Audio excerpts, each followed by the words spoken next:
And we are live. Hello, everyone. Welcome. My name is Elizabeth Sabrina. I am the founder and CEO of Green Voices Podcast. Our mission is to inspire and empower survivors of abuse and sexual while engaging in educating society regarding sex abuse through partnerships and the arts and community activism. So I'm looking in and I'm hearing that you all can hear me. So my sound is more, huh, I'm not quite sure what to do about that. Let me check my mic.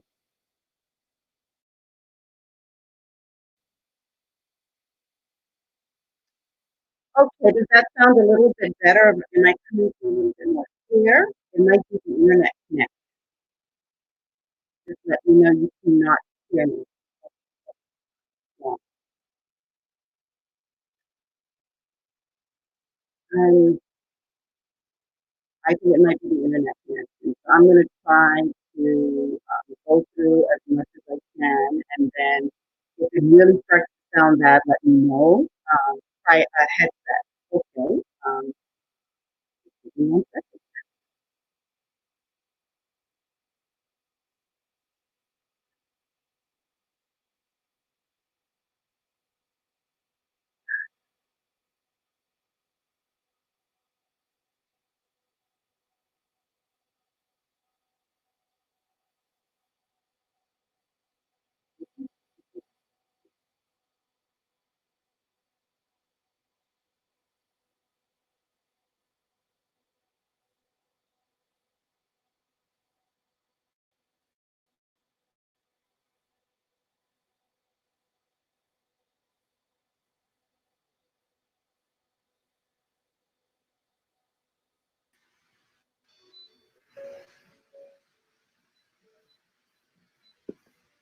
Okay, so can you hear me a little better now? Testing, testing, one, two, three. Oh, look at that. Perfect. Okay, well, I guess I'll be wearing these ear muffs for the duration. So sorry about that, guys. But well, again, welcome and thank you for joining us today. For the next hour or so, we are going to look at the stories of survivors and how they're told through the arts and multimedia, as well as through the court system. We're also going to analyze how these stories are perceived and if somehow these stories can get lost in translation through the arts and through imaging and visuals and storytelling. But before I introduce our guests, let me go over a few ways that the audience can engage in our conversation today. So as you can see, we are live streaming on StreamYard. So I want to welcome all of our audience members out there. Please know that you can engage in this conversation in the live comments area. So if you have any questions or comments, go ahead and just put them in the comment area. If you have something specific to one of the panelists that you would like to send, just make sure and put their names by it and then the question. And we're going to have a Q&A towards the end of the show. You can also live tweet with us. We're on Twitter. And so you'll see our Twitter handle there. We also will be using the hashtag Survivor Stories and Expressions of Hope. So you can share different things that you've heard, something that really resonated with you, or if you have a question, and you can post it there as well, just to sort of engage some of the Twitter followers. So we also invite you to subscribe to our YouTube. We are streaming live on YouTube for the first time, and to follow us on Instagram. Also, I want to direct you to our website.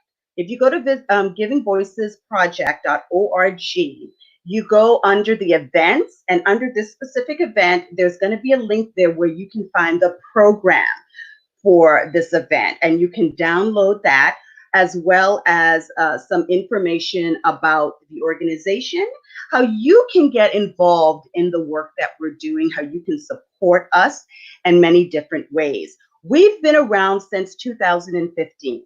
And what we've been doing is telling the stories of survivors using the arts. We have a production called The Languages of Abuse, which is a theatrical production, and we put together these vignettes of stories that we received from survivors. They're either poetry or they're music of some form, and we have interpretive dance and spoken word. We also had a wearable art show a couple years ago. And so we look for different innovative ways that we can tell the stories of the survivors.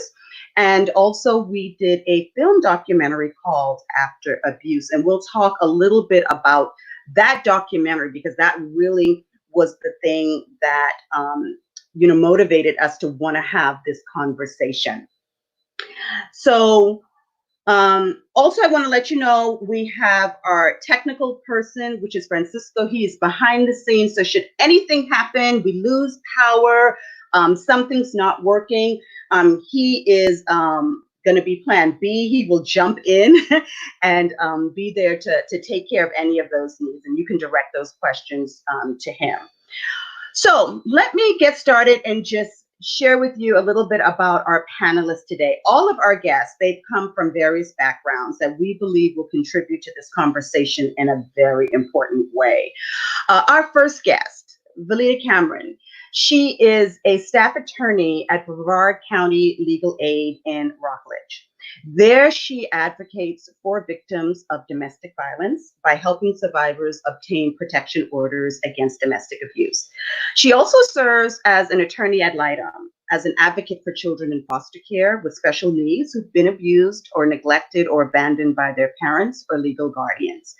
Personally, she is passionate about living a purposeful life through helping and inspiring and encouraging in her community with the hopes of effectuating change. Sabrina Kelly.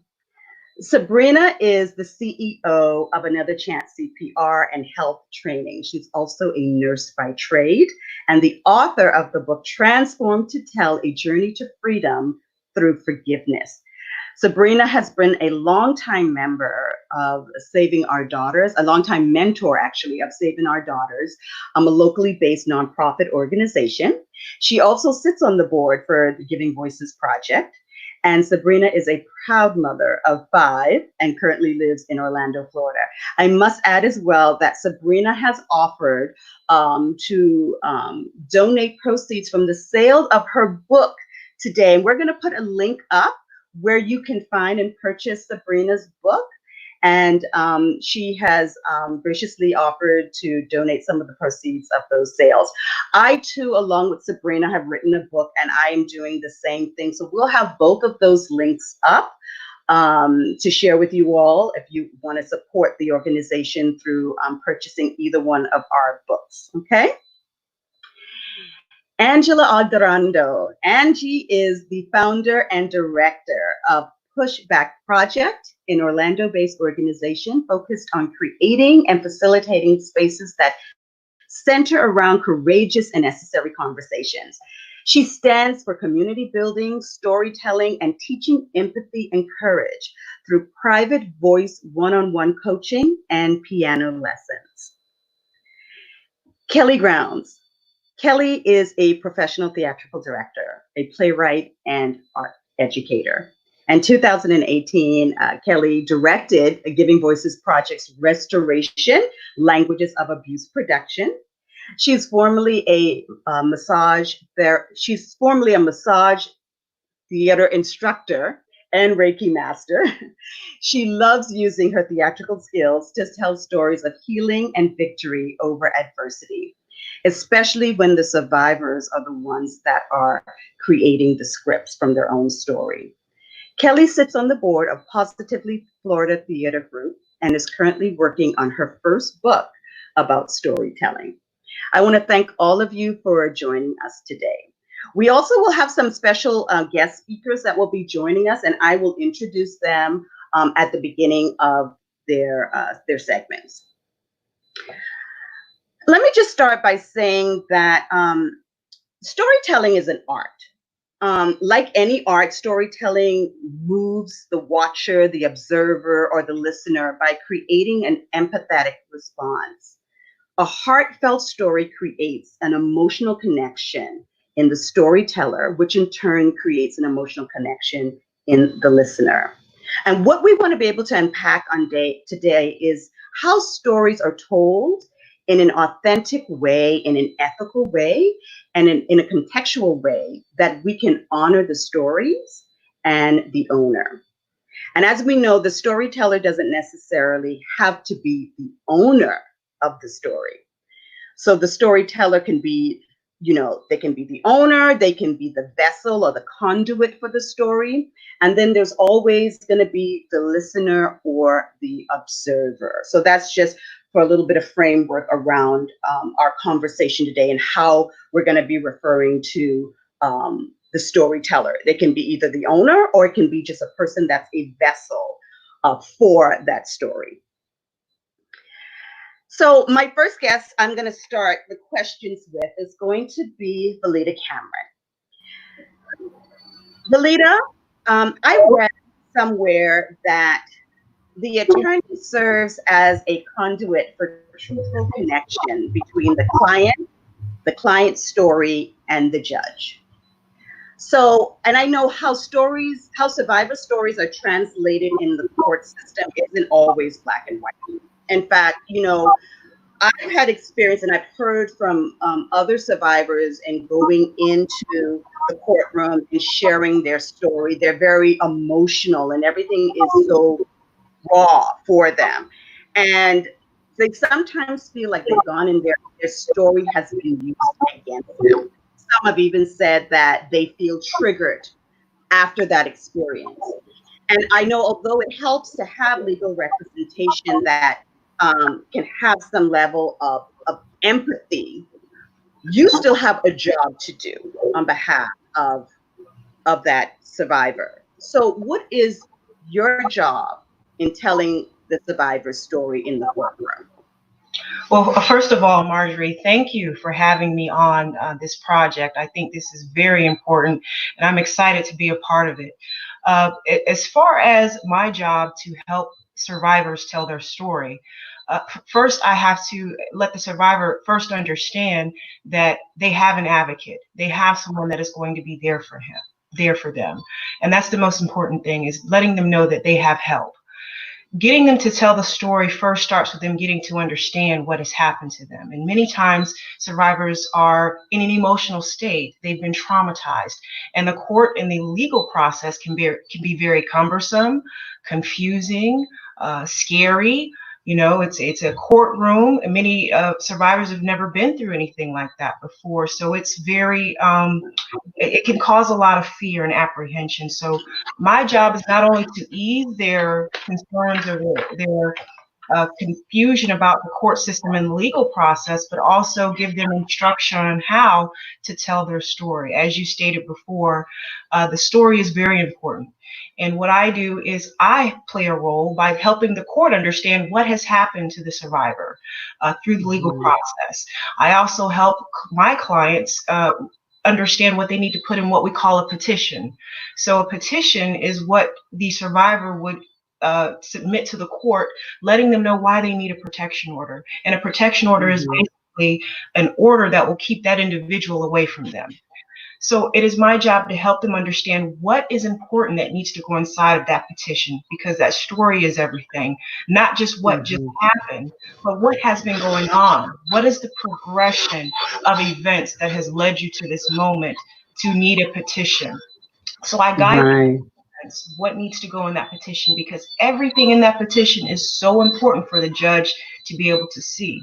It's very vital. And at that point, once we get into the courtroom, I assist the client in telling the story about what happened. It's my job to guide them, to point them into the right direction. And we call that through direct examination, right? So the client has the opportunity to be able to tell the court what happened. And it's my job to make sure they're calm, make sure that they feel safe, and be able to communicate all the important elements for the court to understand why it's necessary for the survivor to have that protection order. Wow, wow. All right, so and you just went into, the petition part. Basically, this is an area for them to, write out their experience and share their story. So how do you direct your client, and she is in an emotional state when she does have to go before the judge, right? So this is not in writing. She's going to have to, share this part of the story. Is there some coaching that you're going to do with her? So how do you make her understand what she needs to do in order, to be able to tell her story in a way that's going to be beneficial for her and useful? Absolutely. And the first thing I always tell them is never make eye contact with their abuser. Unfortunately, the abuser is going to be in court. There's no way around that aspect of it, unless for whatever reason they're incarcerated. But for the most part, usually they transport them to court, so they will be there. And that is usually the first question that survivors ask me: is he going to be there? That is their concern. They are afraid. Even in a court with deputies and law enforcement, there is still a fear, because these abusers can be intimidating. They can use tactics, and I've seen it done before, where they make comments to my clients, or they try to attempt to use phrases that only the client knows what they mean. So those tactics, I do warn the clients. I let them know what could happen ahead of time. So I usually meet with my client before court, and I go over the questions with them, make them feel at ease, so that they know that there is nothing that I'm going to ask them that they don't know the answer to. And I simply let them tell their story. Let them start from beginning to end about the relationship. Let them tell the story about how it's affected their health, affected their life, affected their children, affected their finances, affected their emotional state, their mental state. I let them take their time and tell their story. It's so vital and important because the judge is, he or she is looking for specific things, specific elements to warrant issuing an injunction for protection. So it's very important that the client understands that this is their time to tell their story without any fear. No need to worry about what the other party may say, what the other attorney may ask them. I advise my clients to just focus on me or focus on the judge. They don't need to make eye contact or look at the other party or the abuser, and just really focus on themselves.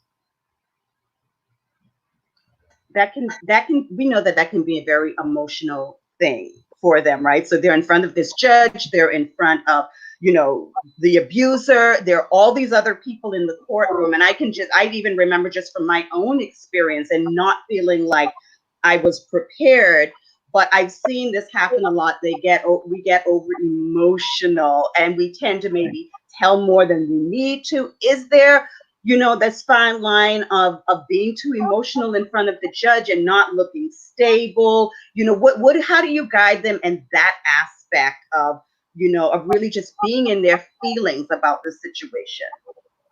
That's a great question. And I've had clients that are very emotional, and I tell them, let it out. If they have to cry, cry. The thing is about expressing yourself is if it's so painful that it's difficult for you to get your story out, then I have them pause.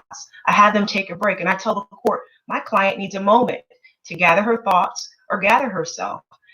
Should the client appear irate and angry? No, I don't advise that. But I do tell them, I don't want you to hold back how you feel, because the judge really does need to see how this person has impacted you, how this abuser's behavior has impacted you. So if it's obviously over the top to where they can't testify, then that might be a problem, because then their story can't get out. But if they need to cry, we have tissues right there. If they need a moment to gather their thoughts, we'll take a moment. I'll ask the judge, my client, and I've done this many times. I've had a client, we take a recess, give them a minute to regroup. I go and I talk to them and they gather themselves, and I bring them back on track to what needs to be said. But I don't generally tell a client to hold back unless they want to be angry and say things that they shouldn't say. I want them to remain calm, because the judge is looking at their behavior too. And a lot of times abusers, unfortunately, like to use that against them, their behavior, the survivor's behavior, and that's not appropriate or necessary either. So if the client can remain calm, still tell her story, and that's why I'm there. That's my job, if I'm representing her, to make sure that she understands that she can tell her story and be emotional without there being any repercussions. Wonderful. So this last question really goes to actually the question that's on the screen. Can you put that question back up on the screen for me, Francisco? And Belita, I've known you since the beginning, since we started this organization, and we've had some long conversation about how an attorney understands their client's situation. So this is the part of where we talk about the empathy, right? And listening to the other person's story. And yes, you have this job to do, and so you're going to look at it from the legality aspect. But the other part of that is, how important do you think it is for an attorney to be able to understand their client's story? And this is mainly just coming from the survivor's point of view, and they're coming in there and so this might be something that they don't deal with all the time in family court. So now they have to go in and help this woman with a divorce, with an abuser, and so there's going to be some different dynamics to that. So how important do you believe that is? It's important in a variety of aspects. It's important for me to understand my client's story, for them to be able to trust me, to build trust. And what I mean by that is, a lot of times clients are hesitant to tell me everything, something that they might think might be damaging, because they don't know me or trust me.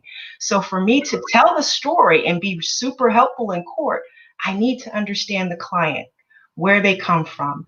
I have to build that relationship, that rapport with them at the initial consultation so that they can know how important for me to know the whole story, not part of the story. I need to know the whole story. That's very important for me to be able to do my job and be able to help them throughout the legal process. It's also important for me to know the story, or any attorney that represents a victim, is because we have to believe in what our client is telling us. We have to make them feel comfortable, because at the end of the day, if the client does not feel comfortable in your ability to understand what they went through, they're probably going to be reluctant to trust you with their court proceeding. So if the client believes that, okay, this attorney, she's asking me some great questions, she's asking me about what happened, she wants to know my story, I believe she's going to fight for me. That's Yeah. important.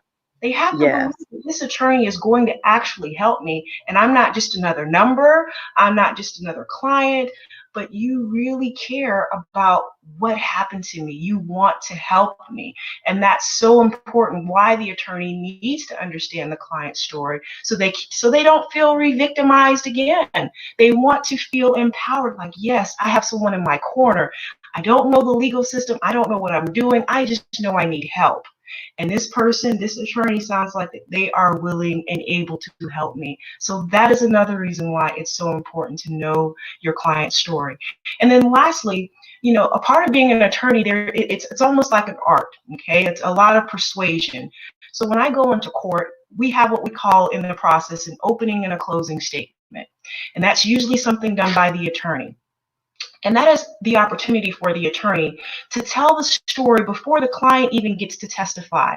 In the opening statement, the attorney gets to paint the stage, if you will. Talk about the client, talk about who they are, where they came from, who they are as a mother, as a wife, as a girlfriend, whatever the relationship might be. Talk about their life and how it has transformed and changed from the abuser who has now caused this traumatic experience. That is my job at the onset of the case, to persuade the judge, who is this client? I can't do that without knowing my client's story. I have to know the story to be able to explain to the judge who she is, what she's gone through, and tell the court why she needs a protection order, why without this protection order, she will not get any other help otherwise. So that is another reason why it's important for the attorney to know the story.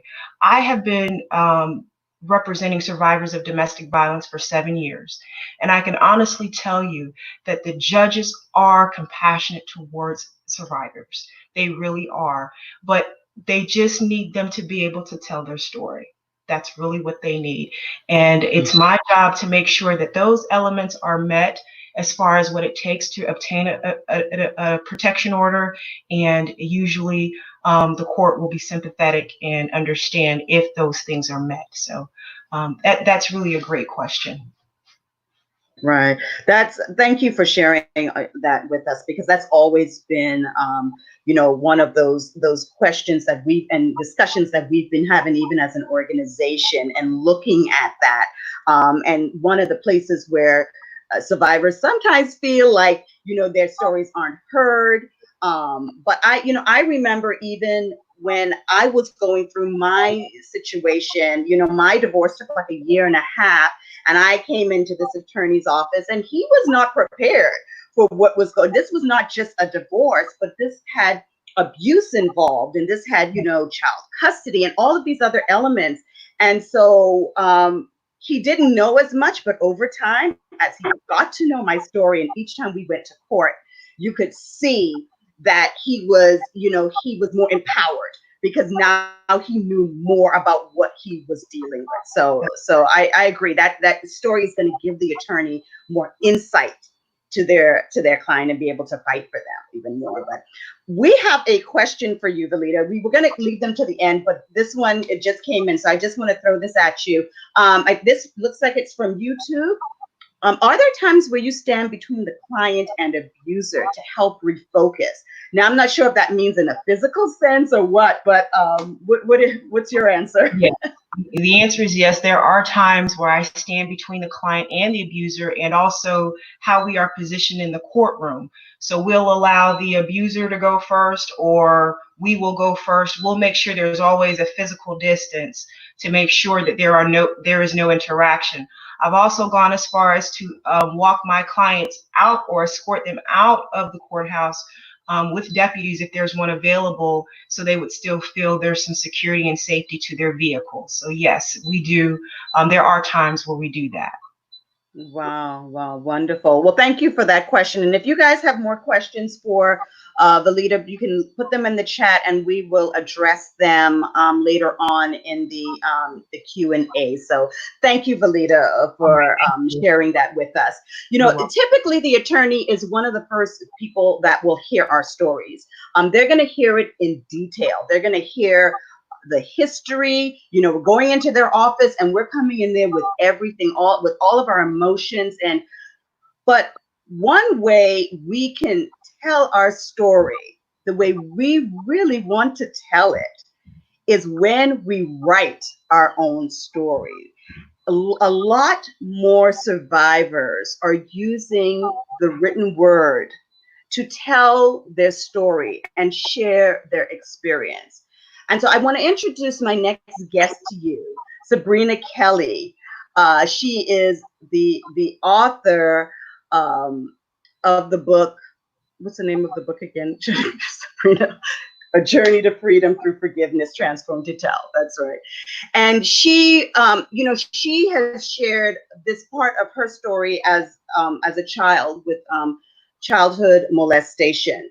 And so I want to talk with her a little bit about, since sharing her story, what that has done for her, and what she's found that when people have read her story, you know, how are they responding to her story? So are you there, Sabrina?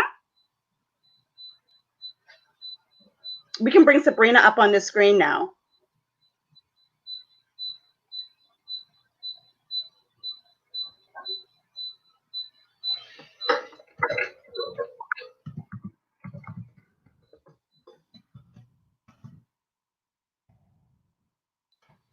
So excuse us, guys, while Sabrina is, I don't see Sabrina on the screen. I see Valita. That's who I see. I can't even hear Sabrina. Sabrina?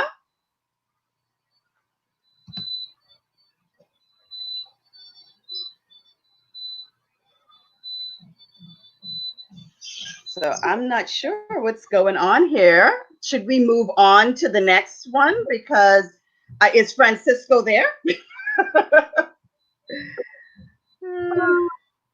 I mean, I could keep chatting, Marjorie. Okay. Oh, Francisco got kicked out. Oh my God. Okay. That is crazy. Okay, here he is. He says he's back. Now that's, we were not prepared for that. We thought it would be everybody else, but not Francisco. Not him. Yay, he's back. Okay, yes, and if you do have some more thoughts, Valita, definitely, towards when we've gone through all the panelists, if you come back and you can, just share some closing thoughts that you might have with us, okay? Okay, sure. Thank you, Marjorie. Awesome, awesome. Okay, Francisco, do we want to bring Sabrina up on the screen now? Are we able to? No, we'll just bring me up on the screen. All right. There you are. Did you hear me? Did you hear me talking? Yes. Good afternoon. Can you hear me? Yes, ma'am. I hear you loud and clear. Okay.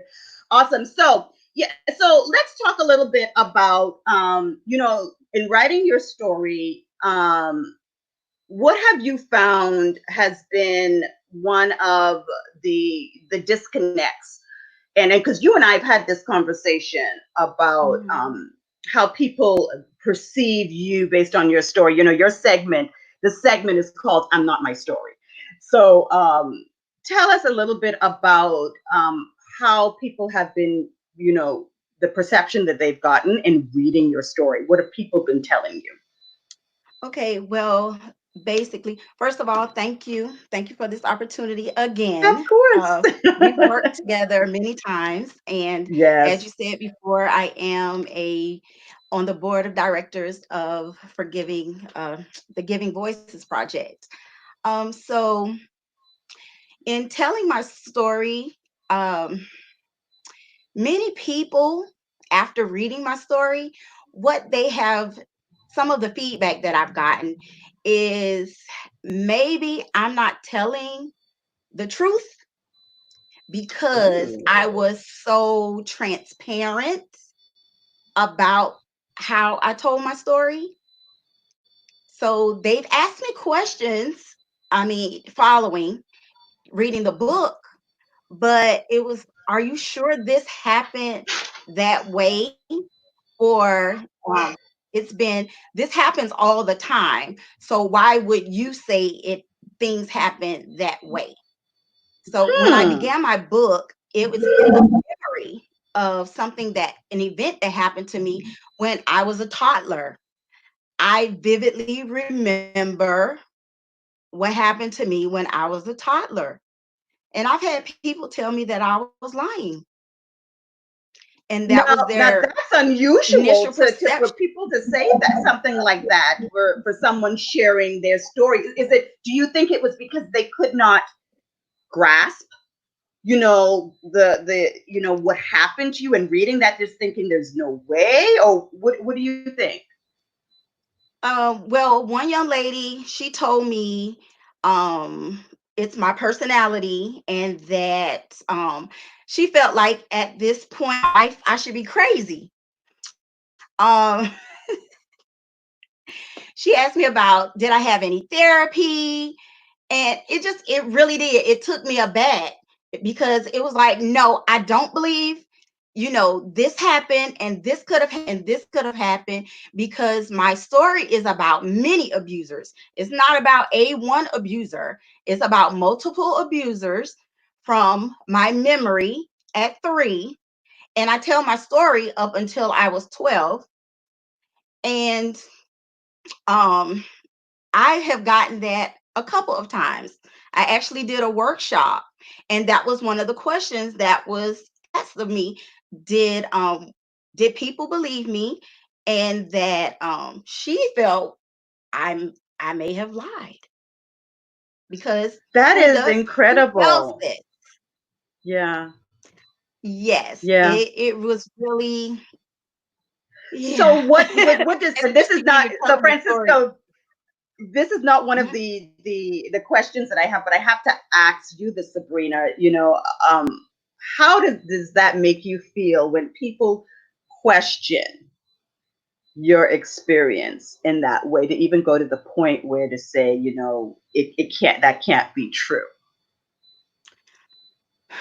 Um, Well, because the subject is child sexual abuse, sometimes I really feel that people have their own issues that they can't deal with. And because you have dealt with your issue, it kind of throws them off, especially since I'm talking about forgiveness of my abusers. So how do you uh forgive someone who has done this? Have you really forgiven? um what kind of relationship do I have with my abusers? I'm not a person that believes that I have to have in a relationship with my abusers in order to have forgiven them. So a lot of the times I feel like that it's their issue and not necessarily mine. Maybe Good that's why point. they're thinking, Yes, no, yes, that yes. didn't happen because I'm not in that space where I could do that. Right, So right. you didn't do that. That's not what Good, happened to you good point. because Yes, yeah. I'm not there yet. Yeah, yeah. And they have their own story and their own stuff that they're still dealing with. And so, yeah, that might be a little too Correct. much for them. Yeah, yeah, yeah. Yeah. And that forgiveness piece is a very important. We could do a whole show on that, because forgiveness Right. looks different to everyone, and the process that it takes. And especially, that means that you've done some work there Some to hard be work. able to, yes, to bring that up and to be able to share it.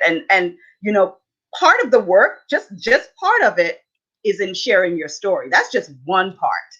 So Yes, there's very this hard. other, yeah, this other stuff that goes along with it, and not everyone may be prepared to hear that. So Yes. I want to bring someone into this conversation, someone you know very well. Also, we want to bring in Sidney Russell.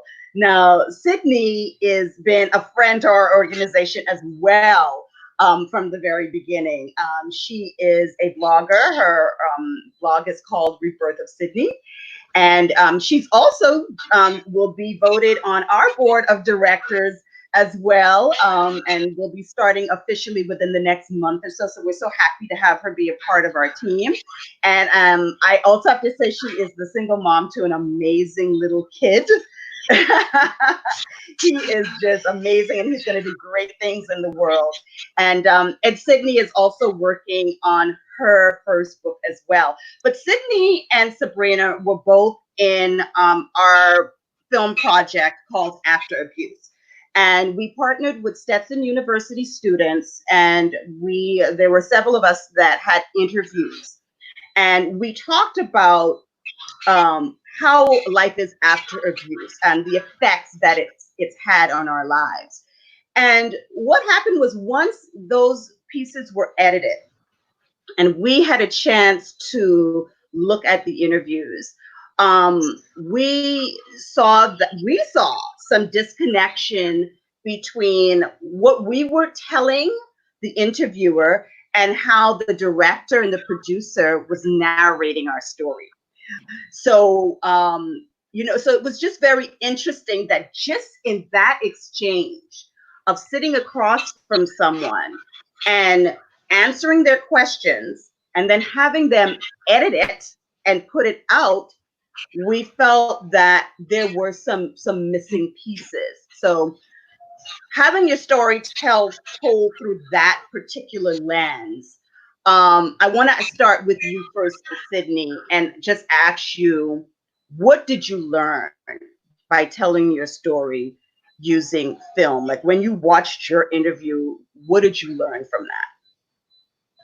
Well, first I want to say I remember when you invited me to do the documentary. I remember I was so excited. I was like, "Oh, my story is finally about to be out there with the assistance of someone helping me to get it out there." But I remember after I seen the edits, and I was like, "Oh, I'm gonna let my family see it, my friends see it. I'm ready for it to be out there." But I remember after seeing the edits, I wouldn't send anybody the link. And like Sabrina says, I didn't want anybody to feel like I was lying, because what happened to me was real. However, I don't feel that I remember the questions that were asked, but I didn't feel like I didn't get a chance to like take my time and tell my story and feel my story, if that makes sense. Mm-hmm.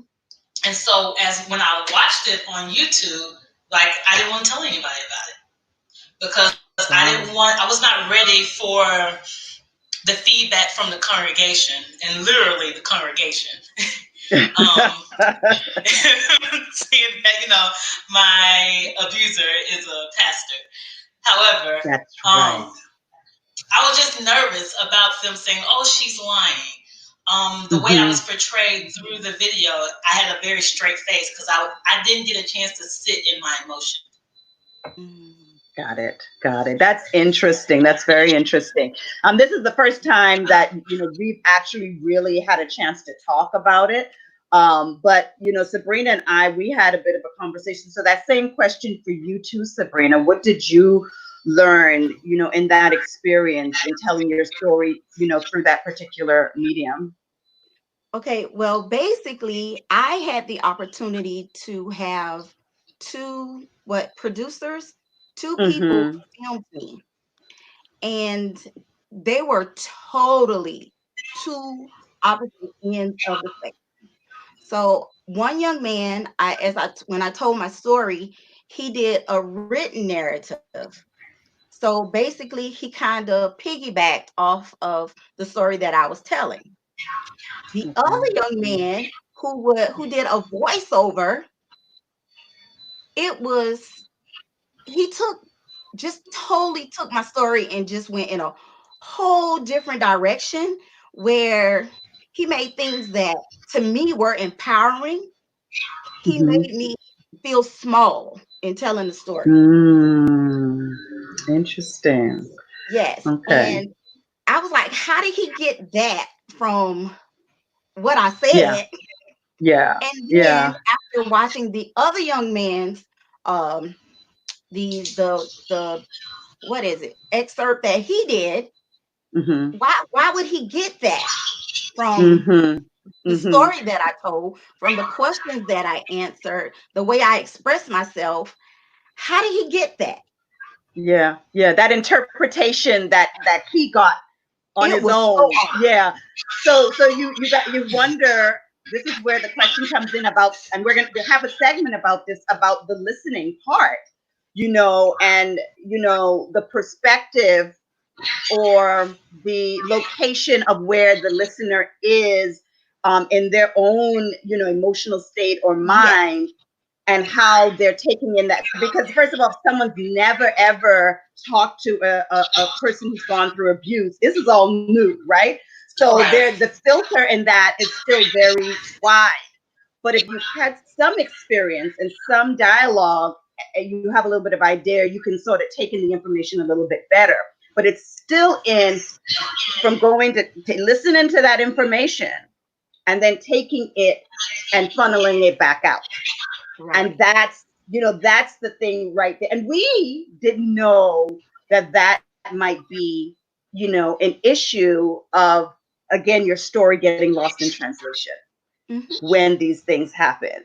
So Hmm. I think it's important that when we do decide to tell our story in media, we really ask the question of the person who wants to know our story. Why? What does this benefit them? What are their intentions with the Right. story? And then when they've gone through it, to sort of look at it first and say, before you put this out there, I want to approve it or something like that, just to sort of see. Right. So but we actually just got a question in for you, Sabrina. She wants to know, do you think it was because the listener was a male? Um, it is. It's well, both. They were both males. They Mm-hmm. actually were both male. I really do not know. And just like Sydney just said, so I have two. I shared the one. I shared one. I didn't share the other one. Mm-hmm. But Mm-hmm. Mm-hmm. I really don't know. They were of different cultures, and I told the same story. So I Yeah, don't. yeah, I mean, yeah, they're yeah, Right. total different ends of the spectrum. yeah, And I was yeah. like, wow, like that's not what I said. How did you get that from what I said? Yeah. Especially since he's doing a narrative. So you're talking over my story, or you're putting your input, like verbal input, which you can hear the highs and the lows and the voice and all of that. Why did you in my mind's like, why did you do that to me? Yes, they're telling a story over your story. Right. Yes, Right. yes, yes, yeah. Yeah, I mean, it could be that because they were male, but I think there's a lot of different dynamics that can go into that. They're college age, they're young, they're, Hmm. There were whatever. different, Um, totally different cultures. I mean, yes, all of yes, that was going on as yes, well. yes. And the same thing is they're what they're focusing on in school is really the art of the production of something, right? So it's the theatrics of it, sort of the dramatization of it, the putting that together. And this again is something we're going to talk about in Kelly's segment of, this is their job to do that. They're not focused so much on the art of the storytelling in that perspective, Mhm. you know. Right. So it was new. It was new for all of us, and Yeah, I it think was an experience. most of us said that we probably wouldn't. We have it on YouTube, so it's there, but it's not something that we shared, and all of us said we had that same experience. So, all right. So my next question is for Sydney, Yes. because you admitted that you have had a little bit of a struggle in writing your story, and we talked a little bit, about that. So, Yes. what have you found has been the biggest challenge for you in writing your book? So my biggest challenge, and I want to start off. I remember when I first met you, and we were talking about me writing my story, and you was kind of coaching me, and you told me, start from the most, I guess, the most horrific moment that you can think of, and go from there. So I did Mm-hmm. that, but my issue is pushing through the pain when I'm writing. So Mm-hmm. as I start writing and I start reliving those moments, I just close the laptop. And so that's my issue. Like, it's my story. It can be written probably in a week. However, pushing through the pain is the hardest part ever. Yes, yes. A lot of writers, I admit that was for me as well. So I think, and that's something that prevents a lot of us from, going back and writing it or even telling it. Telling it. It can invoke a lot of emotions for us. So, did Yeah, you have the same experience too, Sabrina? I'll just say I had the cleanest house. My house it stayed immaculate. So my goal was to write at least an hour a day. I didn't Mm, necessarily have to sit and write a complete hour, but it was an hour. yes, So I may work on yes. my 5 minutes. I get to a point where I can deal with it. I'll go clean something. I'll come back. I might write another 5 or 10 minutes. I mean, that hour was so broken up. The hour may have taken 24 hours, but in 24 hours, I'm going to write an hour. That just was kind of that's kind of how I wrote my book. And then I stayed around people. So I might write in a park, I write at work. You understand what I'm saying? So I'm feeling it, but because there are people around, I can't go into that place. That's kind of because writing your story it was so therapeutic, and just reliving everything over and over and over again. It it takes you there, Yes, so that's yes, just most. kind of how I was able to do it, Hmm. Okay, just all pacing right. myself. And but just like I said, my house was really clean. I was cleaning stuff. Well, we will find everything that we can to distract us from doing the most painful things a lot of times. So Mhm. as long as you're self-aware and you realize that that's what's happening, but your story is important. I've been doing some Facebook lives about this. Your story is important, and so no one's going to push you to do it. You're going to know when you're going to have to push yourself through that Mhm. pain, through that process, to bring all of that to the world, because someone's they're out there waiting for your story. So I cannot wait to read your book, And you, Sydney. Okay. Sid- Okay. Sydney, Sydney, and you can do this, Yes. okay? Yeah. Every, Okay. my publisher said to me, every tear that I cried, she wanted to see it on paper. Every emotion, every emotion, put it on your paper. It doesn't, when you're Okay. writing, it doesn't have to be perfect. That's somebody else's job. You're gonna go back and straighten all of that out. Just write what you feel, how you feel it. If your paper wet, that's fine. You that. But you can do it. That's You can do it. that's great advice. Thank you so much, Sabrina and Sydney, for coming on and sharing that with us. So Thank I think you. Thank we can you. all agree that when we can't seem to find the words to write our story, to tell our story, there is always going to be a song that can. I was listening to a couple of Beyonce songs before. I've heard them before, but it wasn't until I was in the thick of something did I pick up on the lyrics, and it really resonated with me. In our next segment, this is called The Sound of My Story. I want to bring on our guest, Angie. Angela Alderaan. I love saying her last name. It rolls off my tongue. We already know that music invokes emotion. Instrumental music, it's very moving, but it's the lyrics that really helps connect the dots for us, that speaks for us. The lyrics into music is like poetry set to music. Really, that's what it is. And I have to tell you guys, Angie has a beautiful voice. I had an opportunity to hear her sing on a Facebook Live last week, and she has the voice of an angel.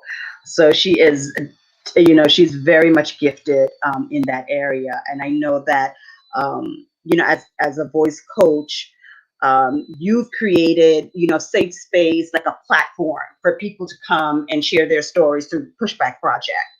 And then you're also doing your voice coach as well. So tell us how does music tell a story in the way other artistic mediums don't? That's such a good question. Thank you, Marjorie.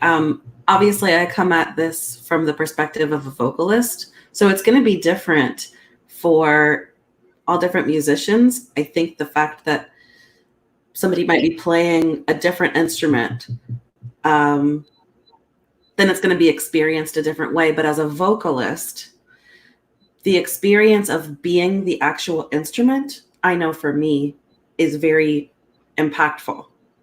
So when it comes to telling the story, the fact that it's coming from within you, it's a really vulnerable thing, right? So as a vocalist, having the opportunity to use the text, like you said, gives us that chance for literal emotional expression, right? Where we can convey a specific story to an audience in a way that an instrumentalist can't, or a painter, or any other artist. This particular medium, and then this particular instrument, even more so, the way we use it is to tell specific stories. So it's really interesting to me, hearing the previous conversation through Sidney and Sabrina, because I think about it from it's almost like I'm wearing a different hat as a performer, which is different from as a storyteller of my own story. When I think about performing, I am thinking about the audience and what I think of as a responsibility to the audience. When I sing, it's because I want to provoke an experience in others. And to a certain extent, it's about my own expression and my own stories, but really I see myself in the service of those who are listening, right? So, for me, I think, so there's two different parts of it. On the more personal side of my own personal experience, I know what it has meant for me to be able to use my voice on a stage where I'm literally taking up space, and taking up not just physical space and sort of demanding that I be seen, but then also taking up that vocal space. So now my training is in opera and a musical theater, which are not quiet mediums, right? These are mediums that take up a lot of space sonically. And so for me, I know that on a personal level, having the opportunity to stand on a stage and to literally give voice to my feelings and to my experiences is a very particular and very powerful experience. And what happens so often, I think, if not always, in when you have been victimized, is that I'll speak from my own experience in being victimized. One of the first things to go was my voice. One of the first things to be, and I mean that in a sort of on an emotional and spiritual and expression level, not as a vocalist, yes, that too, but literally my ability to speak up for myself, my ability to stand true in who I am and what I know, you know, that all gets compromised when you've been victimized. And so then to have experienced the silence that comes, or the silencing that comes from victimization, and then having the opportunity to move into a very different space where not long after, I know you and I had this conversation where I was describing to you what it was like to give my graduate recital. And I gave that recital not long after having this experience of traumatic abuse. And it was maybe a matter of 6 months. And so to find myself on this stage, expressing myself at the top of my lungs and sort of commanding and demanding this experience, you know, and I didn't think of it that way at the time. At the time, I was fulfilling my graduation requirements. And at the time, I was just doing what I was supposed to do as an artist, as you know, and as a student. But now, many years later, I look back at that and I think, wow, you know, what an incredible opportunity I had and was able to use in that way. That is, yeah, I remember you telling me that. So powerful. It's like you found your voice in that moment. Mm-hmm. Yes, you know, and that is what is so, I think, you know, so powerful about the musical aspect of it, because it will literally bring you to tears, right? When you can dig deep with that, and in the way you're expressing it from your soul and bringing it up. And it's just such a powerful thing. So thank you so much for sharing that with us. I do want to bring one of our good friends into the conversation, Ms. Dizena Mobley. She is a licensed clinical social worker and a holistic therapeutic coach. And hi, Dizena. Hey. Thank you for joining us. So I wanted to bring you into the conversation because we've had a lot of talks about owning your power, and you know the power of your story. And Dizena, you know, you are someone as well who creates safe space for your clients to come and share, and not just from, you know, the clinical work that you do, but also as a coach and as a friend. So for us to become, I want to talk a little bit more about how we can become more empathetic or intentional listeners, in a way, you know, when we're having that exchange, because, you know, sometimes we're coming from a professional space. Sometimes we're just coming from, you know, a friendly space, right? So, and I'm going to give both of you this question. What would you say an authentic exchange looks like between the storyteller and the listener or observer, and also the storyteller being the person who is the owner of the story, or the person who is just telling, they're just the vessel for the story? Is there going to be some difference, you know, in what that exchange is going to look like between the two? Oh boy. Well, one, I just want to say I've enjoyed listening to everyone so far. And I've been scribbling notes and just acknowledgments of just the wisdom that's gathered in the space. So thank you, Marjorie, for this. It's amazing. So the authentic exchange starts with the acknowledgement that we have a bias.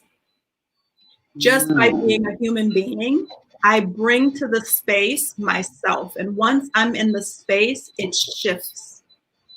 I love that. So as a listener, I have, I'm looking at it from both perspectives in terms of the responsibility of the listener as well as for the storyteller in creating the space. So from the listener, I am constantly clearing a space for the story to land. Mm-hmm. When I come in, I know that I have a friend who experienced domestic abuse. I may have experienced it myself. I may know someone who was an abuser. I bring that in to begin with. And so it is a process to allow myself to be reduced in that space so that the storyteller can take up the space that they need to tell their story. Mm-hmm. So just being real about it, right? Don't, don't say, oh, well, I know that I can be an objective listener. No, to start, you're not. And you can do everything you can moment by moment to continue to create that space that will be safe for the storyteller. Wow, that makes so much sense. We just want to interject real quick because it just brought to mind the last conversation, when knowing where you are as the listener in the telling of the story. And if you, with whatever bias you have, whether you've had experience and or you don't, be willing to ask questions too. Also, this is an opportunity. Don't be afraid to sort of ask. So that's a great point. So go ahead, continue. The other thing I would say for both the listener and the storyteller is to know what is this is going to sound artsy, and I'm not artsy by any means, but what's my motivation? Why am I telling this story? What is it that I want to produce in the telling of the story? And then for the listener, the same thing. What am I listening for? What are they saying that I can actually bring forth? So if I'm going to take that story and then retell it, I'm not the owner of the story. The conversation that you had before in terms of someone taking it and slapping their own interpretation on top of the story and producing it is unacceptable. I mean, that is, people do it because, maybe they don't know what's happening there. But as the storyteller, you are the one who owns the power of your story. And it's important to create a safe space around yourself before, during, and after the storytelling. So I'm a huge proponent on safe spaces, whether that is a therapeutic relationship, whether it's a trusted friendship, a soul friend, whatever that is, do your work, process. Don't put yourself out there to just be re-traumatized by telling the story over and over and over again. It's like an unproductive cough. I'm saying it over and over again, and I'm reliving it. And there's no one there to help support me in that healing process. That is not helpful. It's not helpful for the listener. It's definitely not helpful for the storyteller. So create a safe space around that story. And make sure that it's serving you. Do not allow anyone to post anything that you haven't seen the end result. Let me see the final product. That's owning your power. This is my story. And it is a gift. It is an absolute gift for you to share your story. It is a gift to the person who is listening. So treat it as such. I'll pause. Oh, wonderful. Yes, I love that. It's so funny because I saw this quote, Brene Brown. I love her. And at first I didn't get it, but then her quote was, "Our stories are not meant for everyone. Hearing them is a privilege. And we should always ask ourselves this before we share: who has earned the right to hear my story?" Very good point. Yeah. So there's a lot of power in that. Yeah. So Angie, how would you answer that question as well? So can you hear me? Yes. Okay, good. So I love that you just used that quote, because I think that's a perfect example of what Daisina and I have experienced in relationship with each other. And it happens over time. It's not something that happens right away. And it's something that I've heard from other people, so clients that I coach who are longing for connection with others, who are saying that they long for friendships or for intimate relationships where they can't, the kind of relationships where they can share these stories, right? And the example that I think of and that I've used is with Daisina. So she is a person, she is a relationship that has over time, again and again and again, proven to be a safe space where I can bring my story. So the trick is that in the beginning, the very first time I ever brought something vulnerable to her, I took a risk on my part. Now, it was a calculated risk because I had already spent some time with her. We had had some good conversations. I trusted my instinct that she was a good and safe person, but there's still a risk, right? I don't know, the first time I bring something big to her, I don't know that she's going to handle it well. I don't know that she's going to treasure my story. I don't know that she's going to honor it, protect it, keep it private, all of these things. I don't know that she has the emotional resources to be able to bear up my sorrow or my grief or my whatever it is I'm bringing to her. Now, it turns out that the very first time I did that with her, and I remember it very clearly because it was so impactful, she was able to do that for me. And so we shared an experience where she showed up for me in a very particular way, because she is, like she said, she's somebody who practices what she preaches, right? So she is aware of her own biases. She's aware of her own stuff that might be triggered when we talk, of her own junk. She's a person who works on that in her own time, so that when we're in relationship with each other, she can meet me with as much of a blank slate as possible. It's never going to be completely blank, right? Because we are human and we bring our stories and our experiences and our own trauma to the table all the time. But when we do that work, then we're able to be there for others in that way. So once that first time was established, then because the relationship was reciprocal, she's not my therapist, she's my friend, right? And so in order for that friendship to progress, at some point she decided to take the same risk with me. Mm-hmm. At some point she decided that she was going to risk her own heart, her own vulnerability, and she took the same leap of faith. And I've been able to be there for her in the same way, which is frankly an honor. And so then we are able to have a relationship that is give and take, where we can be there for each other and hold each other's stories and hold each other's pain, and be able to, and I think this is so important, and this is something for me that I've learned over many years, to be able to be in intimate connection with someone, hold their pain, value it, and not take it on as my own. So we can be there for each other with boundaries. And those boundaries are what protect ourselves and each other, so that we can continue to show up for each other in this way, where I don't have to fix her and she doesn't have to fix me. Yeah. All we have to do is hold a space that allows the other to just show up. Yes. Oh, that's a beautiful, beautiful relationship. And it doesn't have to be something that is between two people that intimately know each other.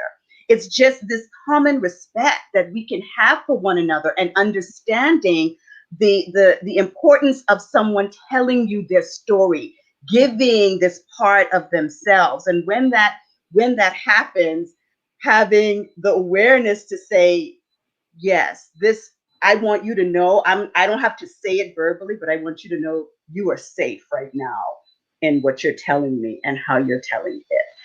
That's a beautiful, authentic exchange. Yeah, yeah, very powerful. Thank you, thank you. So, and you touched on this a little bit, but let's just expand a little bit more about what you guys have discovered that starts to emerge when people feel like they're in a safe space.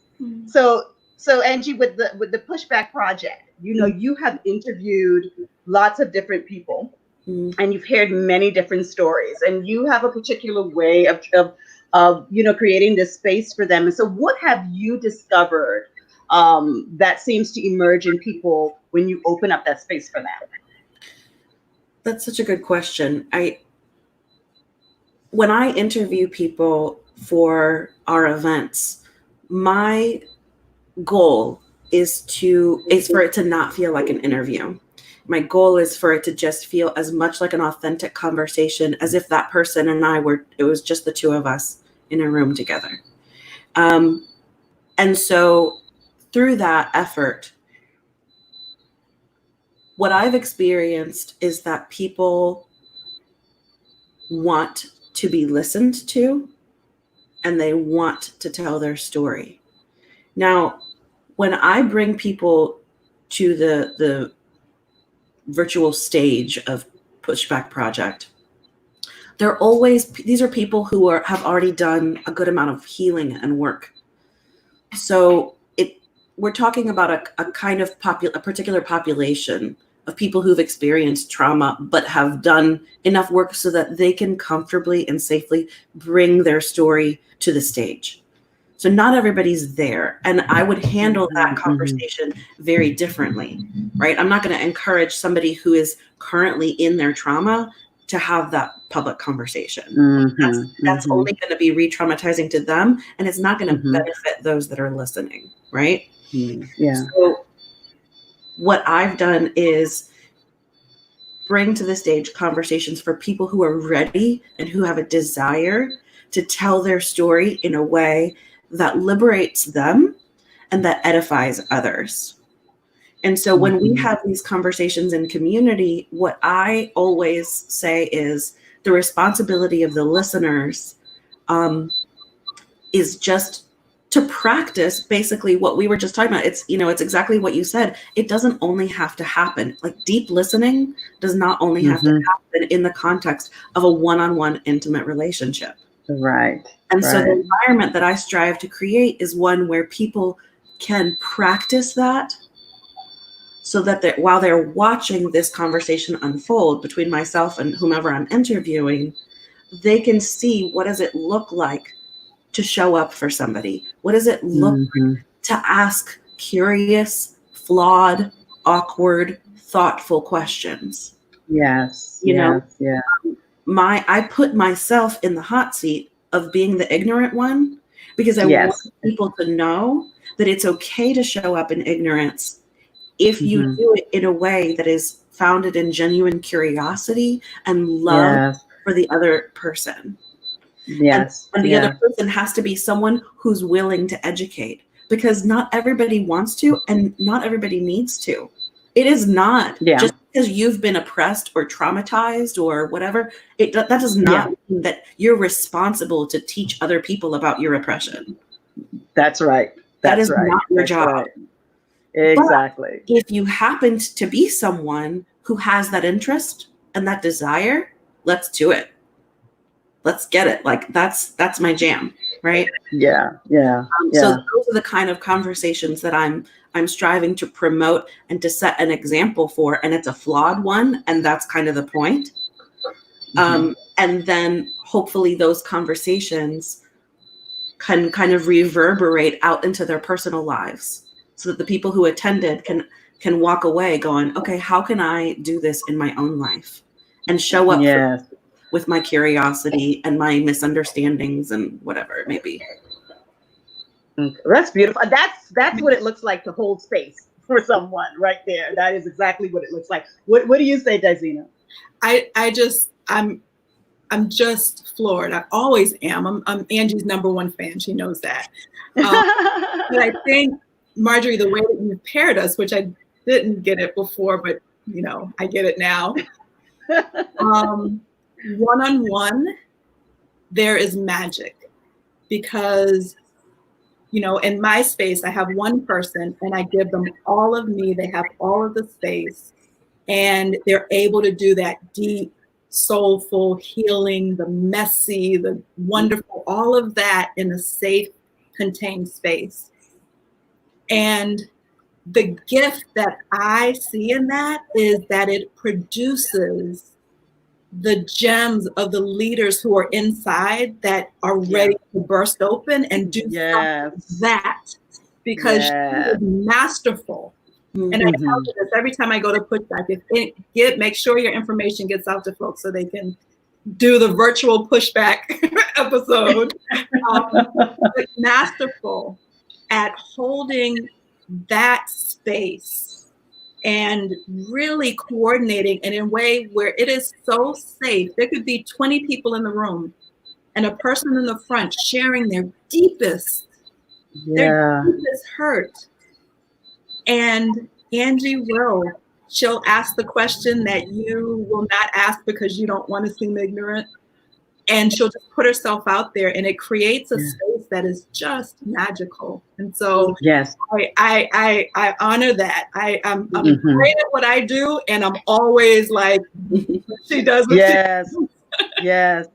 Yes. Wow, that's beautiful. Yeah, and you know, and that's what we want more of. And but Angie does have a point. I mean, it's not someone's responsibility in sharing their story to teach everyone the lessons that they've learned, right? They've got to come to that realization through telling their story of, you know, why do I want to do this and in the way that I want to do it? And then for those of us out there is, okay, how do we create that space that whenever they're ready, they know that, you know, they can talk, they can share, they can write, you know, whatever it is.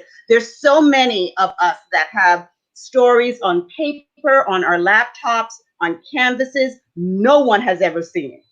No one has ever seen. Just beautiful stories. And when they are ready, they will emerge into the world.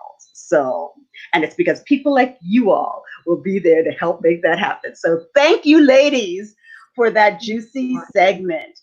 You know, in my work with the Giving Voices Project and having the ability to take stories of survivors in so many forms and having them allow us to tell their stories in so many artistic ways. They're basically like, here's your story, you know, you come up with whatever way you want to tell it.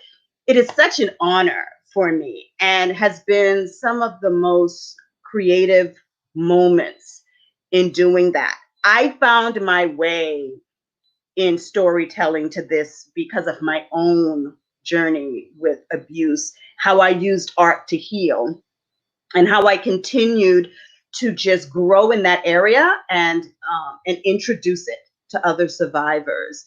And it just kept growing. And then when the organization Giving Voices Project, when I founded that, one of the first things that I wanted to do was a theatrical production because we had so many of these different stories that were ready, you know, they were ready to be told. And we wanted people to hear them and see them, but in just a different way that they probably would never expect it. So when we worked with our next guest on the languages of abuse, I was able to give her my vision, you know, for how we want the project to look. But she also had, you know, she had poems and she had stories and she had music that, you know, we gave to her, and now she's responsible for bringing them to life. And every time we've done this project, we've done the languages of abuse. We've had a male artistic director before, but, you know, and they're all coming with their own perspective, right, on how the story should be told. That's what we've been talking about all this time. However, with Kelly, she got it. Like we didn't have to have a long talk about this. She got the essence of what it was these women were trying to say. It was just natural for them. So Kelly, share with us, what is your sense of responsibility in telling these stories? I feel a huge responsibility in telling the story that people have given me and trusted me with, because as Angie said, they're trusting me with these stories, and they're at the point where they're allowing a larger audience to hear these stories, and they know that this larger audience may not have earned the right to hear these stories, and they're trusting me to interpret that story in a way so that they're not hurt. I mean, it's a very sensitive area, and I'm very sensitive about that. So I take great responsibility with that, probably more so than in directing any play that's in a script. Right, some fiction. Yeah. Play. Life. And this is somebody's life, and this is somebody, a real flesh and blood person that is sitting there in the audience, and they have entrusted me with their soul. It is very, their soul is sitting right there, and we're putting it on stage. There's nothing like that. Yeah, and that's how we feel too at the organization when we realize, I'm hearing the beeping, so that means these are going to go dead soon. We have this we realize we've got this responsibility. So we're taking these stories and then we're handing it over to someone like yourself, and we're saying, okay, let's do a beautiful work with it. And as an artistic director as well, you're in the field of drama and theatrics, right? So there's this line of, entertaining as well. Right. And there's a fine line there, because the audience doesn't want to sit through mea culpa, or bad person. They want to be entertained. Unfortunately, it's, this fine line of bread and circuses, and, they want to be entertaining, but they want to be educated too. So there is that fine line. But also, you have this responsibility towards the artist. And so that's very challenging to me as an artist myself. And I really like that challenge.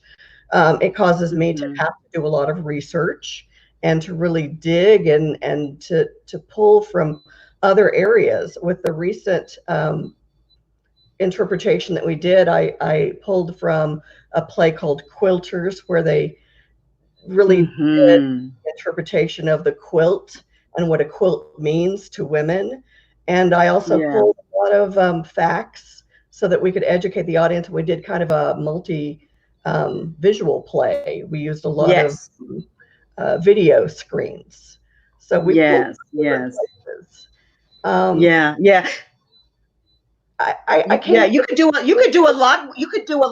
you can do a lot with that, especially with the way we did the vignettes, because you've got all these different ways of, the story has come to us in song, in poetry, in monologues, so you can do that. And to me, that just fit perfectly with the quilt of putting the quilt together of various women's lives and how they fit together in this community. And so that's very useful to me. What I love too about the last one is that we also brought in women of various age groups too. I love to have different ages and different colors on stage. I like women of all different cultural backgrounds. I love that. I like to have different hues on stage, as many as we can get, because I think that these stories don't just speak to one background. This is something that touches many lives. Exactly. It needs to reflect the people that are experiencing that. And in saying that as well, that's one of the things that we came to realize this past year, is that it wasn't just women survivors, that there are men who are victims. They're not as they're very reluctant to come forward with their stories, but we said we wanted to open up that space for those stories to be told. So we want to look at how we can do that. Right. And then you've got the youth, you know, you've got the LGBTQ community. So there's so many. That would be great because it goes beyond. Yes, so that would be very exciting. Exactly, and so so that would be a beautiful thing. You and I also, we talked a little bit about you know, the patience of someone unfolding their story. So if you're having to work with someone on a script, this is their story. You're wanting to get the best that you can from them for the story, but you also need to have, you know, some patience in allowing them. And you know, we've been talking a lot about that. And before we get into that conversation, I'm going to bring Danielle into our conversation. Danielle Lynn. Danielle is an attorney, a local attorney, but she is also a survivor of childhood abuse. And I've got to tell you, Danielle and I met for Thai food a few weeks back, and she opened up and shared her story with me, and I was so honored, and I'm grateful that she felt safe enough to do that with me.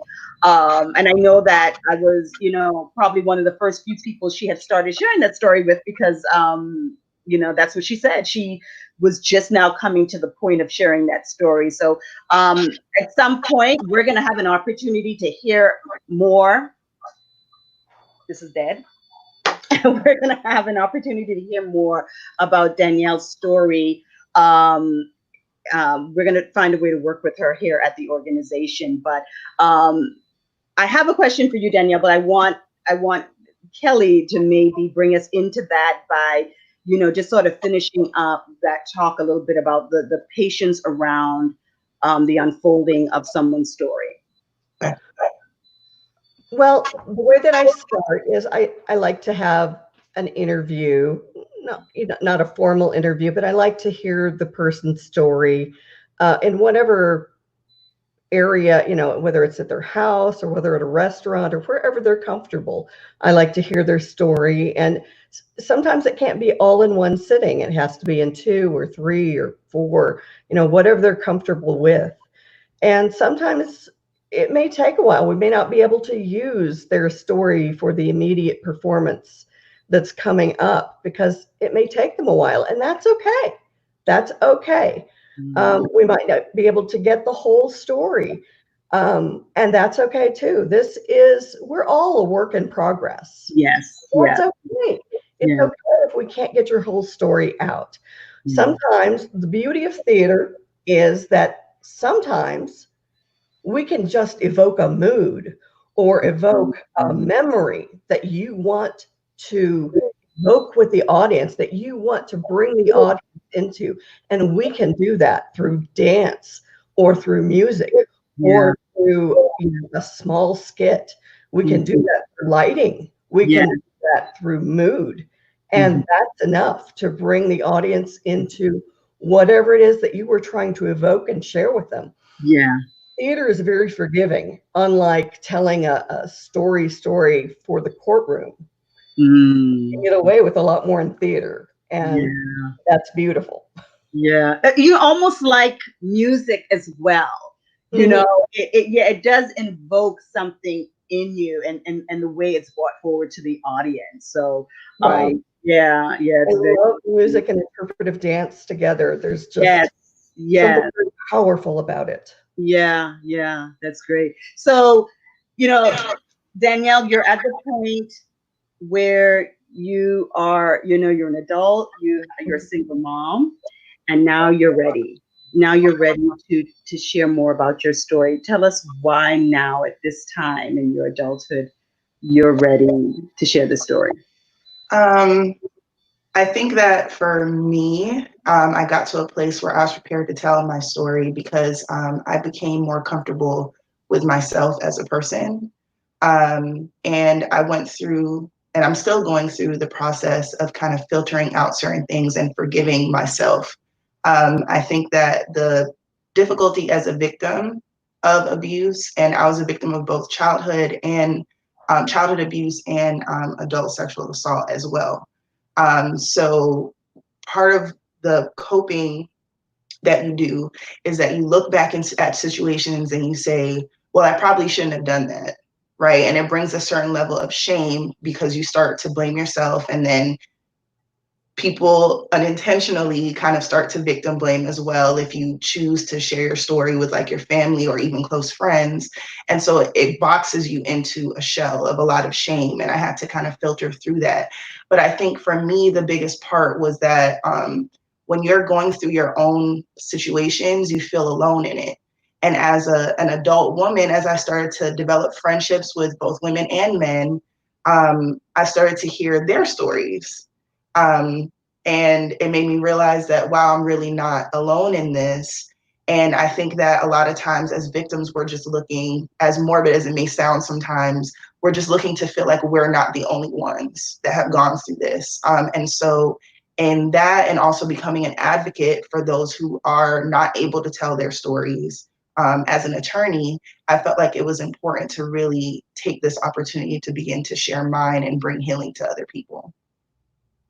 Well, so to be empowered, we wanted to feel empowered to bring this, and something you mentioned with that Sidney also said about, you know, when telling it, those that were going to hear it, right? You weren't ready for those particular people to hear the story. You weren't comfortable yet. And then you became more empowered when you started to hear other people's stories, right? And that's what usually happened, because I know with me, it was the same thing for me. As I started to share my story, more and more women would raise their hands. And it was upon me being in group settings and hearing their stories as well that I'm like, oh my gosh, you know, right. I thought I was in my own Lifetime movie. Right. Going on. And you know, and now you're feeling a lot stronger in who you are, you know, and being able to share that. That's powerful. So what do you hope is gained through telling now that you're telling your story? And we haven't really talked about how you want to do that and what form and timeline, but what do you hope others will gain from hearing your story? I'm hoping that what others will gain from me sharing my story is hope for their own situations, to know that there is healing on the other side. Sometimes healing is dark, sometimes it's ugly, sometimes it's painful, because, and I mean, I noticed a question that was asked earlier about, you know, do you feel like that you should have a level of responsibility to share your story? And granted, while yes, it does bring healing, sharing your story is a level of healing for yourself. And you risk being re-victimized by sharing your story, because, you know, we've seen plenty of stories of women who have come out and, you know, told their stories or sought some type of justice throughout the court system. And the questions are, well, should we believe her? And why was she at this person's house? Or why was she in this situation? It's never necessarily putting the responsibility on who the responsibility should be on. So I think people need to be sensitive and understand that you can't put a timeline on healing. Everyone heals at their own pace, and you don't owe anybody an explanation for your timeline.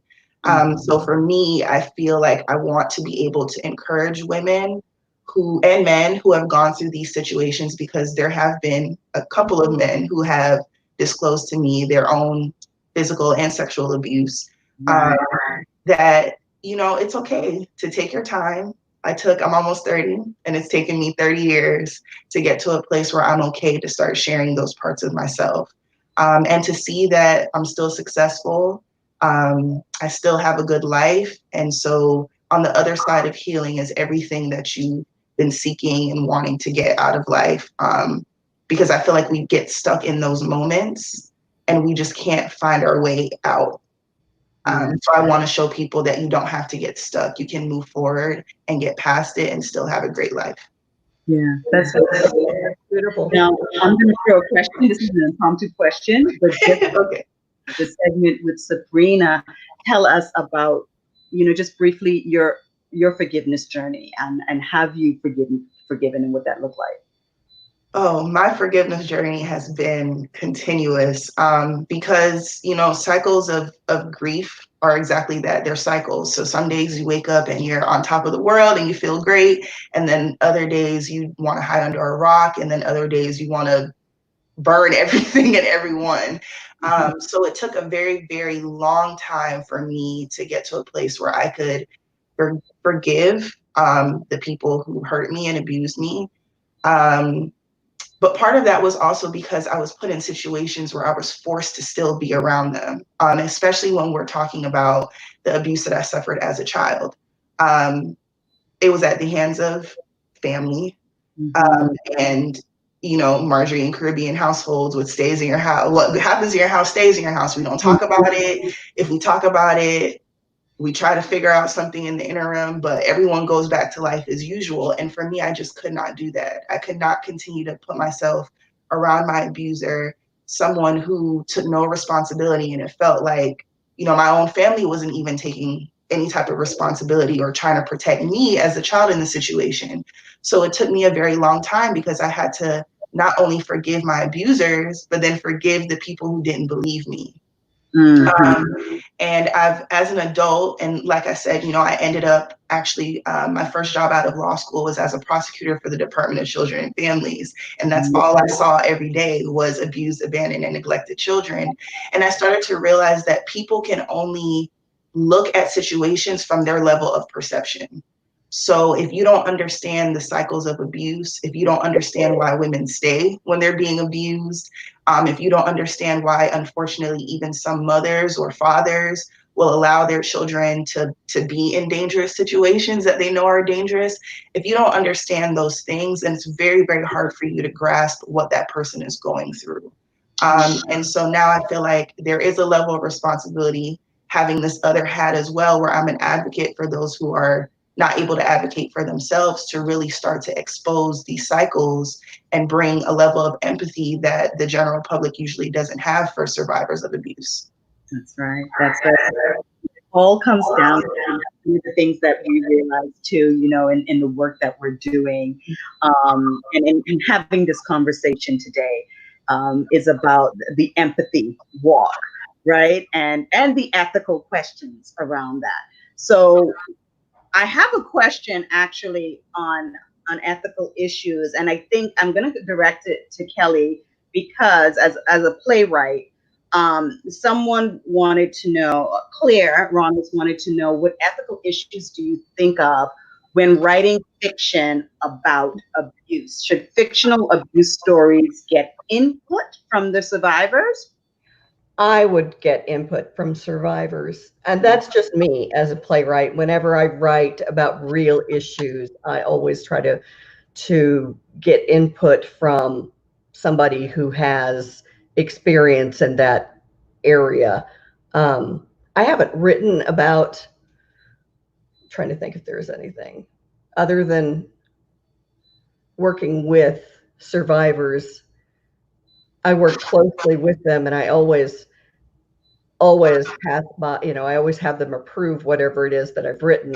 And I want to back up another speaker's comment of absolutely have final say over your story, whether before it goes to press, before it goes online, before it goes to stage.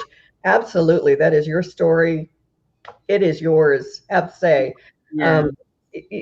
I've had somebody pull a story, Tech Week, that they just weren't comfortable with going out. And at the time I was frustrated, but looking back, I'm so glad she did, because she just wasn't comfortable with it. Right. And as a director and as the producer, you know what? That was her right. She had a right to that. Yeah. And it was okay. Wow. And that's fine. It was her story. She 100% had the right to do that. So yes, I think that anyone who is writing a fictional story about abuse, a fictional play about abuse, should have input from survivors. Most definitely. And the ethical issue is that you go in and you start, dramatizing and, putting in things in the story that just aren't realistic. Right. And so and a survivor will tell that. They can tell that. Right.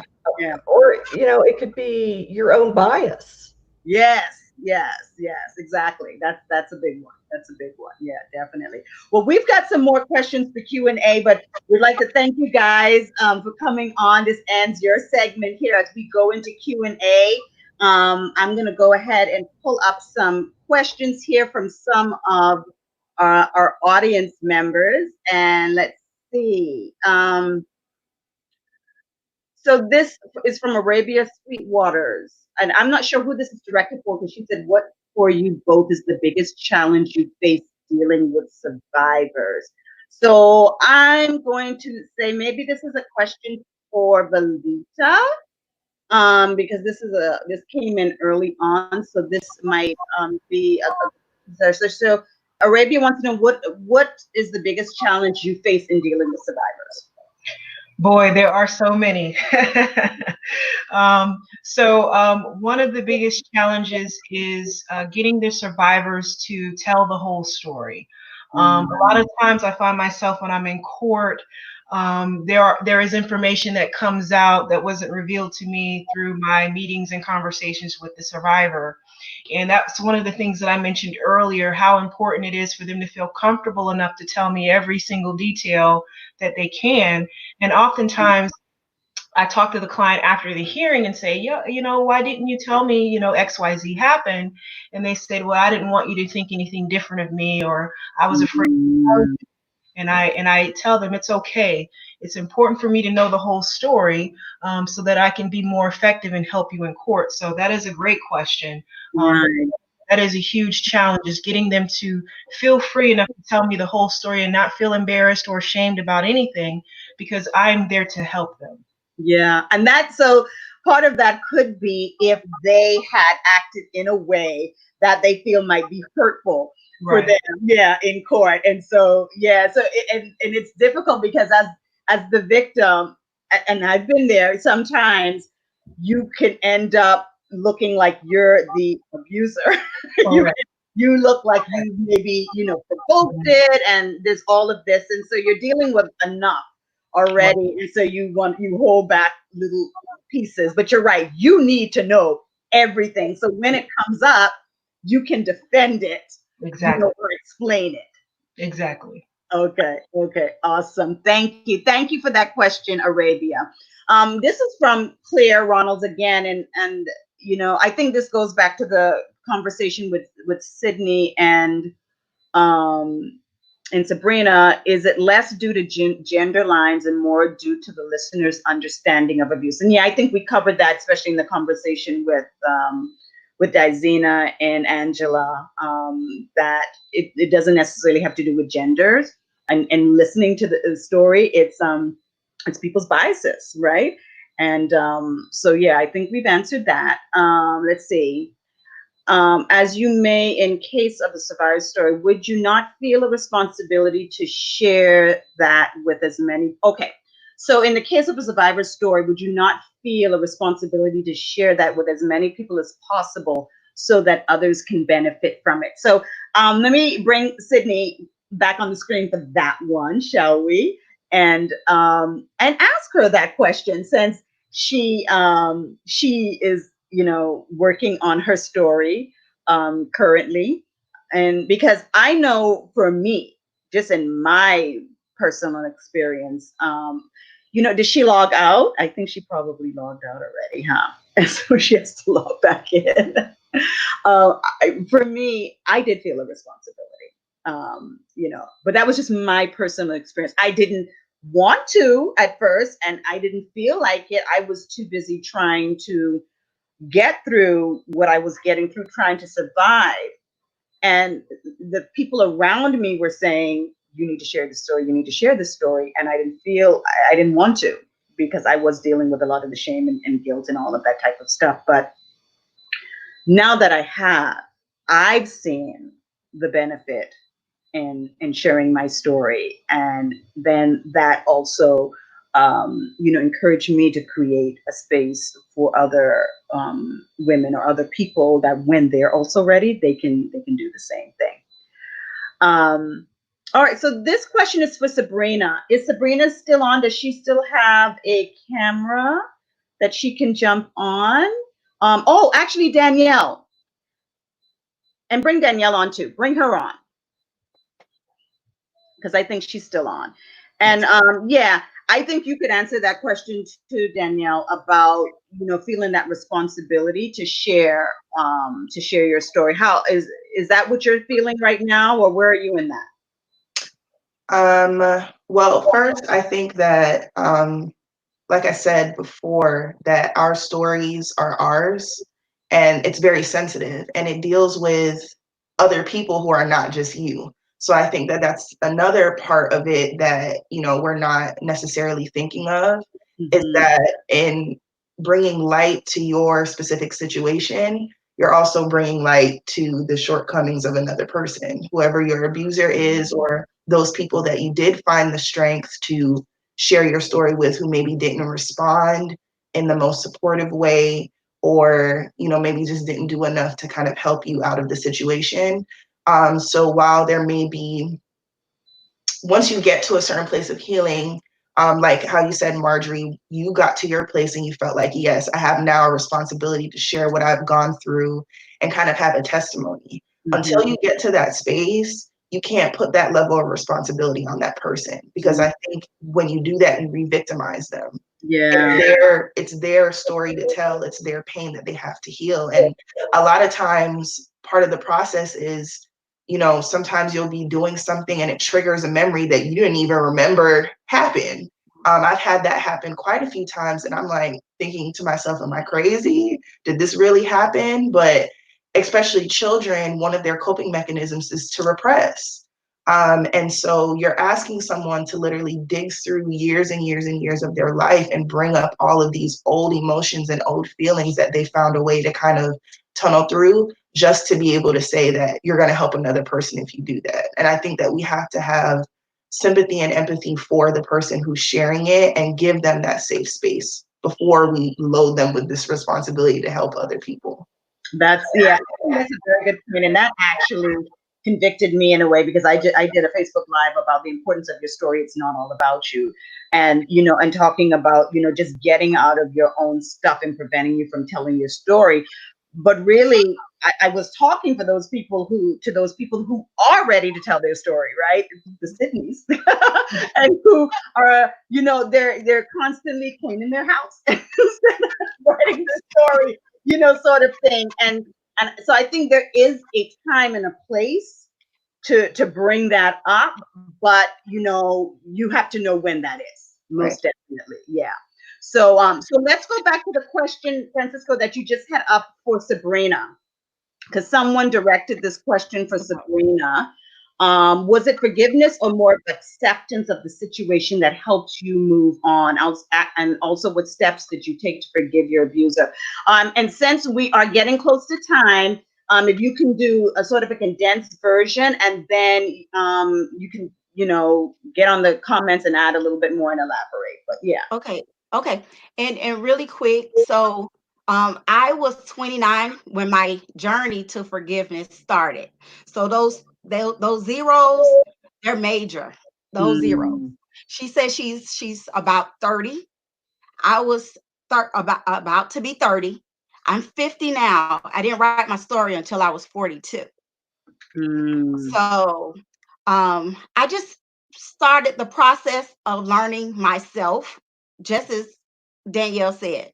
I learned who I was, and from there, I had to do the acceptance part before I could get to the forgiveness part. So in my healing process, after accepting that I was who I was because of everything that had happened to me in my past, that started my journey to forgiveness.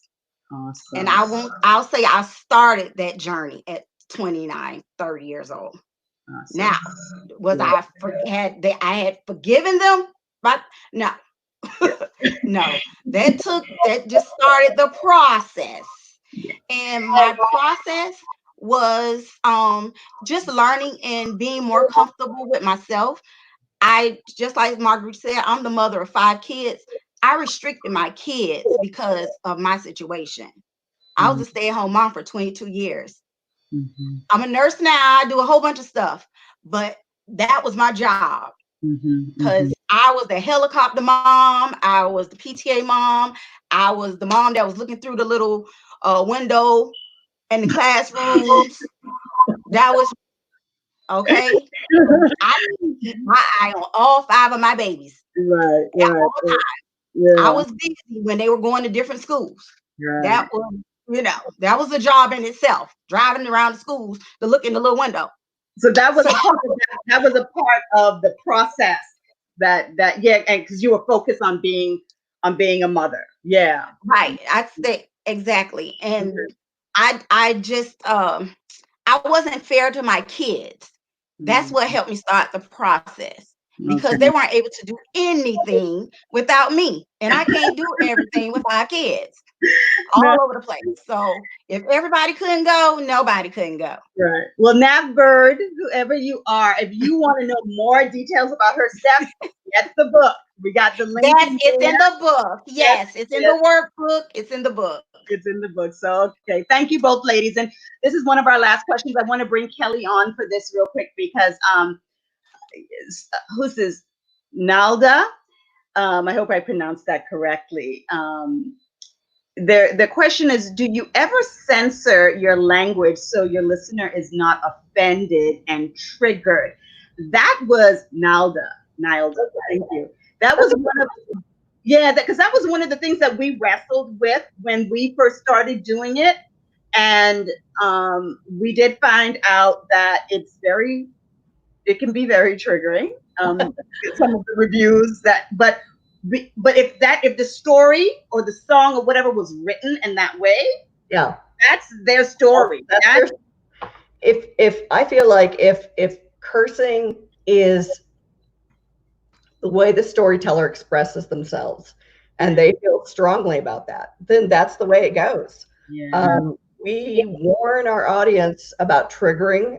They're coming to a story about whatever, whether it's about eating disorders or missing persons or surviving trauma, they're warned that there may be triggering, words or triggering situations in advance. But they're also warned that there may be swear words or strong language or adult content. So they're warned. That's the best that we can do. Yeah, we do our best to do that. And I think just in staying authentic as much to the story, honoring the story in the way that it came to us, it does that. So it's Nilda. I got that right. I hope I got that right, Angie. Nilda. Okay, great. Wonderful. Thank you so much for that question. And so Angie says, I'd like to say something about the question. Okay, yes, please come on and say something about that. I'd love to get your input, Angie. Yeah, I think it's a really good question. And I think it speaks to what Dizina and I were talking about earlier about taking that calculated risk. It might sound a little bit selfish, but I think that, at least personally, I think if I'm going to share my story with someone and the first thing that I'm concerned about is whether or not I should censor myself, probably not the person I should be sharing my story with. That's a different perspective and a different thought process that's necessary than what you were just talking about, like putting things on stage. Right. But when it comes to sharing a story one-on-one, me personally, I'm probably not going to choose to share my story with someone that I feel like I need to be very careful with what I say. Because that's not doing me any favors to having to handle that other person with kid gloves and take care of their emotional needs while I'm sharing something that's traumatic for me. That is such a great point. Yeah, such a great point. Yeah, thank you. Thank you for answering that, Angie. Yeah, and we certainly want people to be comfortable when the stories are being shared and told. But at the same time, whoever that storyteller is in that moment and how they're willing to tell you and tell their story, you have to let it be. So that's the truth of it.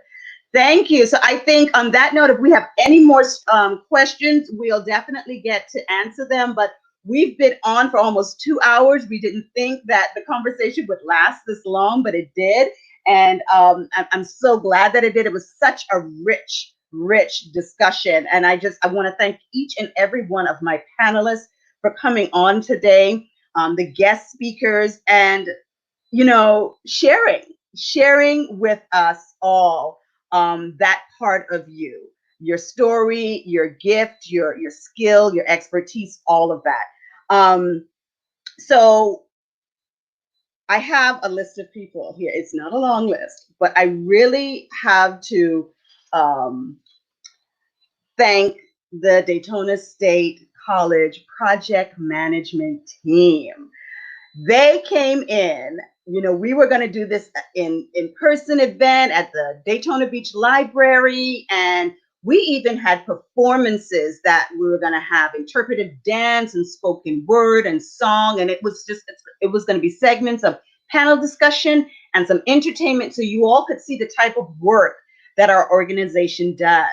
And then COVID-19 happened, and we had to pivot. And so this is the team that did the work. First of all, I want to start with Kim Crane, who is the president of our board, but also a part of this team, and she led this whole project. Communications director, Carol Allen Blanco, graphic arts director, Kimberly Woodard, marketing director, Augusta Thomas, quality management director, Kevin Butler, social media director, Nasima Francis, technical director, Francisco Barreto. I hope I said that right. Francisco and I, we became like this during this project. Technical assistant, Valent Farkas. Schedule and risk assistant, Elaine Bloodgood. Quality support, Brooke Moffett. Social media assistant, Stephanie Rodney. Capstone team that also supported this, Richard Shaw, Tiffany Brodsky, and Marguerite Blake. Thank you all. Oh, and we cannot forget professor and mentor of all of these students from Daytona State College, Grady Meeks, video editing, Adam Rickard, photography, Rachel Blanco, marketing support, Allison Ryan, graphic design, Jasmine Woodard, photography, Ren Wilding Crane, and graphic support and videotaping, Taz Wilding Crane. And also a shout out to my brother Antonio Smith from Raising Cane Graphics, who worked on our logo as well. Our special guests, our panelists, thank you all. Can't wait to do this again. And be well and be safe. Bye-bye.